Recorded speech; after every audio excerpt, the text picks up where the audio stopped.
Welcome to Lecture 9 of our GMP and Quality Fundamentals series.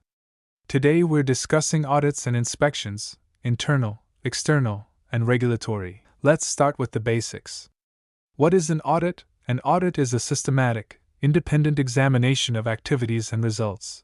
The purpose is to verify compliance with requirements, identify areas for improvement, prevent problems before they become serious, and build confidence in quality systems. There are three types of audits. Internal audits, also called first party, where you audit yourself. External audits, also called second party, where a customer audits you. And regulatory audits, also called third party, where FDA or EU inspectors audit you. Here's a key principle: audits are opportunities to improve, not punishment. Well-run companies welcome audits. They reveal weaknesses before regulators find them. Why do audits matter? From a regulatory perspective, the FDA requires internal audit programs. ISO standards require regular audits. GMP regulations mandate quality oversight. From a business perspective, audits help you find and fix problems early. They support continuous improvement. They maintain customer confidence. They reduce risk of regulatory findings. And they demonstrate due diligence.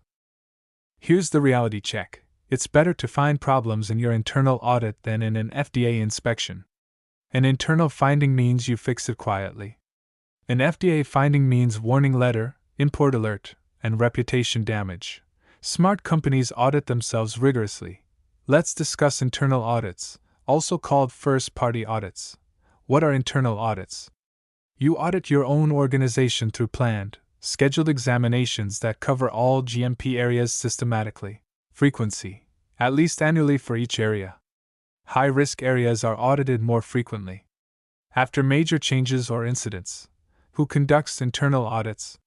Trained internal auditors who are independent from the audited area. You don't audit your own department. Quality assurance typically coordinates. The scope includes SOPs and procedures, training records, equipment calibration and maintenance, batch records and documentation, data integrity, and deviations and CAPA effectiveness. Planning internal audits requires an annual audit schedule. Plan coverage of all GMP areas. Assign auditors. Communicate dates in advance. Allow time for preparation. Use a risk-based approach. High-risk areas are audited more frequently. Recent problems trigger focused audits. New processes are audited shortly after implementation. For audit preparation, review previous audit reports. Study relevant SOPs and regulations. Prepare an audit checklist. Schedule with the department manager. Notify personnel being audited. Develop checklists based on GMP requirements. Tailor them to the specific area. Focus on critical controls. When conducting internal audits, start with an opening meeting. Introduce the audit team. Explain audit scope and schedule. Request cooperation. Clarify this is an improvement opportunity. During the audit, review documentation like SOPs, batch records, and training. Observe actual practices. Interview personnel. Take objective notes. Compare actual versus required practices. What do auditors look for? Are SOPs being followed? Is training up to date? Are records complete and accurate? Is equipment calibrated? Are deviations investigated properly? Is CAPA effective? Are there any data integrity issues? Audit findings are classified into types. Critical finding, also called major nonconformance. This is a serious GMP violation. Product quality or safety is at risk. A regulatory requirement is not met. Example: no calibration records for critical equipment. Major finding: significant deviation from procedures. Could impact product quality. Example: training records missing for 20% of staff. Minor finding: small deviation, low risk. Documentation error with no impact on product. Example: SOP reference number incorrect. Observation: not a nonconformance, but an area for improvement. A trend that could become a problem. Example: increasing number of corrections on batch records. The internal audit report must include the audit date and scope. Areas audited, auditors' names, summary of findings by category, evidence for each finding, recommendations, and deadline for response. Hold a closing meeting. Present findings to the department. Explain evidence. Discuss recommendations. Agree on timelines for CAPA. For follow-up, the auditee creates a CAPA plan. QA reviews and approves CAPA. Implementation is tracked. Effectiveness is verified in the next audit. Documentation. The audit report is filed in QA. CAPA is tracked to closure. Now let's discuss external audits, also called second-party audits. What are external audits?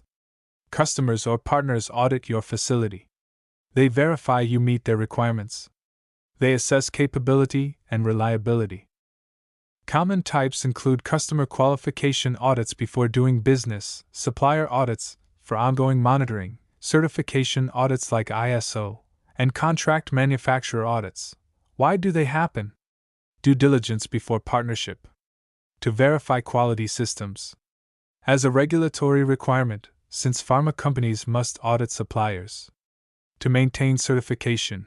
The difference from internal audits, the auditor is external. The focus is on customer-specific requirements. Results are shared with the customer. It can impact the business relationship. Preparing for external audits requires pre-audit preparation. Review the customer's audit criteria. Conduct an internal mock audit. Fix any issues found. Prepare documentation. Brief all staff. Ensure the facility is presentable. Have documentation ready, quality manual, relevant SOPs, training records, calibration records, recent batch records, deviation and CAPA summaries, internal audit reports, and certificates like ISO. Prepare the facility, clean and organized. Equipment labeled and calibrated. No obvious GMP violations. Prepare personnel. They should know what the auditor will ask. Give honest, professional responses. Don't guess. Say I don't know, let me find out. During external audits. Start with an opening meeting. Welcome auditors professionally. Introduce key personnel. Review agenda and logistics. Provide overview of operations. During the audit tour and interviews, the auditor observes operations, reviews documentation, interviews staff, and takes notes and photos if allowed. Best practices: assign an escort or guide for the auditor. Be transparent and cooperative. Answer questions honestly. If you don't know, admit it and follow up.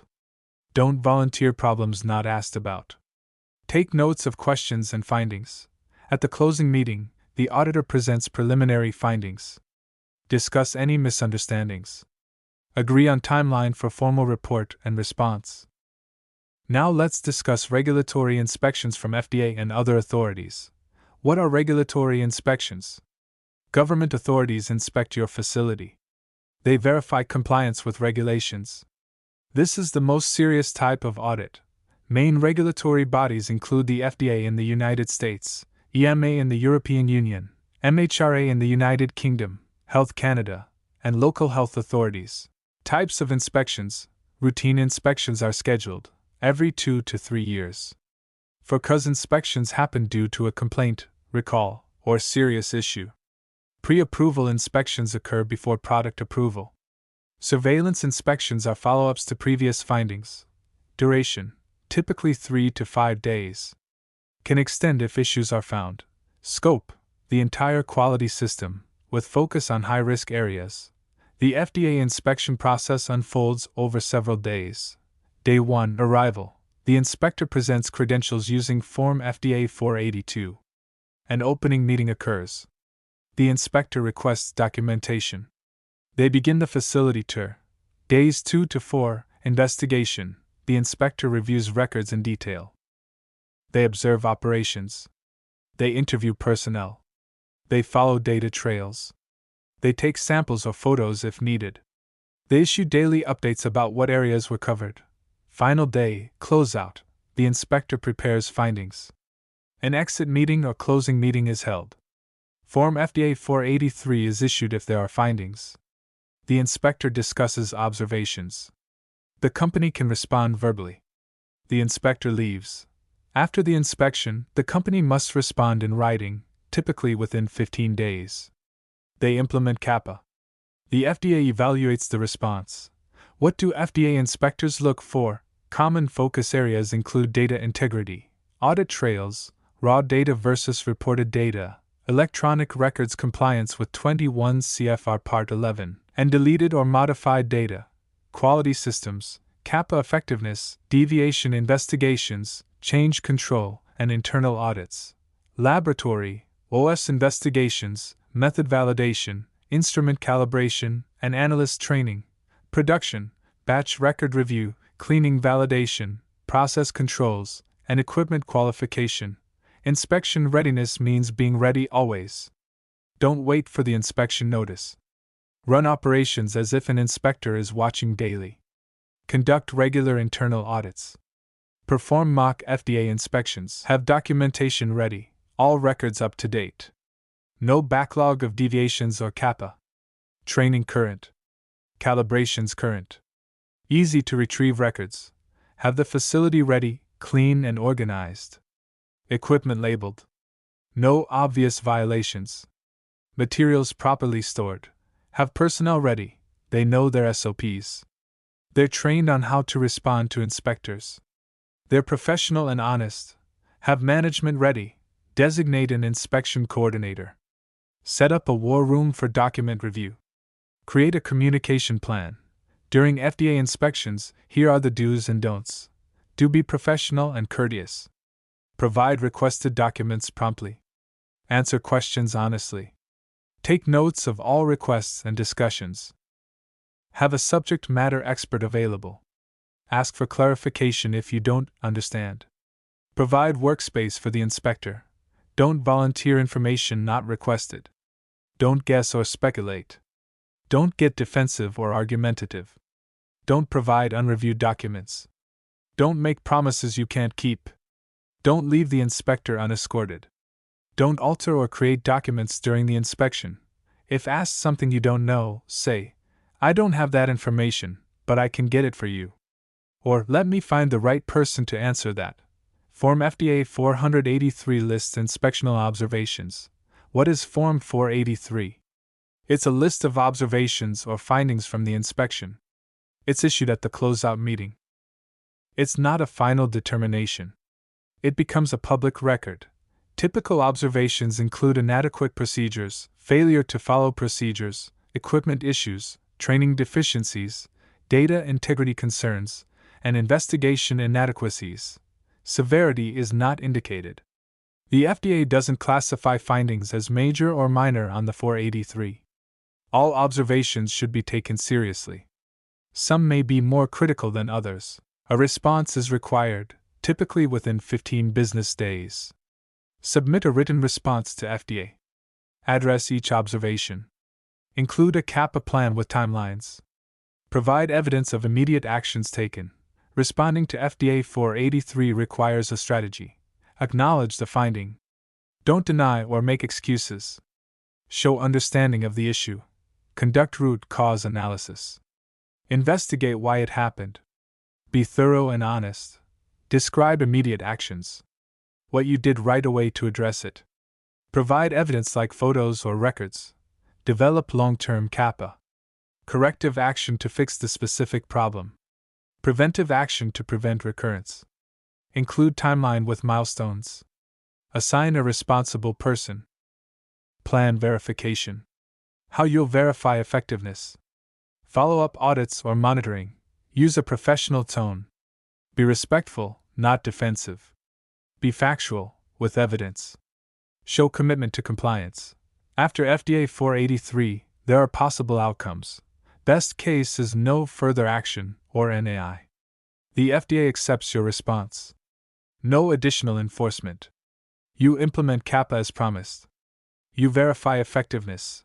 Middle case is a warning letter. Serious violations were identified. A public letter requires response.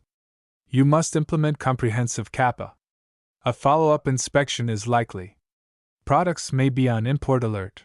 Worst case is a consent decree. This is the most serious enforcement. It's a legal agreement with FDA. Third-party oversight is required. Production may be halted. It's very expensive and damaging. Other actions include import alert where products are detained at the border, product seizure, injunction, and criminal prosecution for fraud or falsification. Let's discuss audit best practices and keys to success. Creating a strong audit culture requires management commitment. Leadership sets the tone. Audits are valued, not feared. Resources are allocated for the audit program. Findings lead to improvement, not blame. Ensure auditor competence. They're trained in auditing techniques. They have knowledge of GMP requirements. They're objective and independent. They have good communication skills. Encourage audit cooperation. View audits as opportunities. Provide honest information. Accept findings professionally. Commit to improvement. Focus on continuous improvement. Trend audit findings. Identify systemic issues. Update procedures based on findings. Share lessons learned across the organization. Avoid common audit mistakes. Mistakes by auditors: being overly aggressive or confrontational. Auditing areas outside scope. Making judgments without evidence. Not documenting findings properly. Accepting we always do it this way without verification. Mistakes by auditees: being defensive or hostile. Hiding problems. Making excuses instead of acknowledging issues. Not following up on CAPA commitments. Treating audit as a checkbox exercise. Mistakes by management: not supporting the audit program. Ignoring audit findings. Punishing people for audit findings. Not allocating resources for CAPA. Delaying responses to external audits. Here's a key concept to remember: the best time to fix a problem is before the auditor finds it. Audit yourself harder than regulators will.